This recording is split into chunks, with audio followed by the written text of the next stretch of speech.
இவன் வேற தனியா விட்டு போயிட்டான். இருத்தப்பட்டா பயமா வர இருக்கு. மச்சான் டேய் என்ன தனியா விட்டு போட்டு இருட்டுல இன்னைக்கு வர பயமா இருக்குடா. டேய் என்னடா பொண்ணு மாரி பயப்படுற? பொண்ணா? என்ன பயத்தை எடுத்துக்காட்ட பொண்ணுன்னு சொல்ற? ஆமா அவங்க தான் எல்லாத்துக்கும் பயந்துட்டு இருப்பாங்க. எது அவங்க பயப்படுறாங்களா? நம்மளை விட அவங்க தான் தைரியசாலிங்க. நீ என்ன பொண்ணுன்னு சொல்லல, நான் வெக்கப்படல, நான் பெருமைப்படுறேன். மச்சான் இந்த உலகத்துல பெரிய வலி பிரசவ வலி. ரொம்ப வலிக்கும் தெரிஞ்சு அவங்க குழந்தை பெற்றுக்கிறாங்க. பாத்தி அவங்க எவ்வளவு பெரிய தைரியசாலின்னு.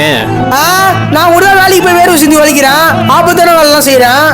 ஆனா அவங்க வீட்டுல சும்மா ஹாயா டிவி பார்த்துட்டு தூங்குறாங்க. இன்னும் சும்மா தூங்குறாங்களா? நீ உன் ஒய்ஃப் கிட்ட டாடா காமிச்சிட்டு வேலைக்கு போயிடுற. ஆனா அவங்க காலைல இருந்து நைட் வரையும் வீட்டு வேலையை பார்த்துட்டு நடுவுல குழந்தையும் பார்த்துட்டு வீட்டு செலவுலாம் அவங்க தான் மேனேஜ் பண்றாங்க. டேய் உனக்காச்சும் ஃபெஸ்டிவல்னாலும் சண்டே சாட்டர்டே கவர்மெண்ட் லீவ் இருக்கு. ஆனா அவங்களுக்கு லீவே இல்ல. ஃபுல்லா வேலை வேலை வேலை வேலை தான். டேய் பெண்களுக்கு மாசமானால வேதனை, மாசம்னால வேதனை. இதை அவங்க தைரியமா சகிக்கிறாங்க. டேய் ஒரு பொண்ணு போல பயப்படுறேன்னு சொன்னேன், தப்பாடா, சாரிடா. இனிமே நான் பொண்ணுங்களை மதிக்கிறேன்டா. டேய் பெண்களை பெண் என்று கூறாதே, சிங்க பெண் என்று கூறு.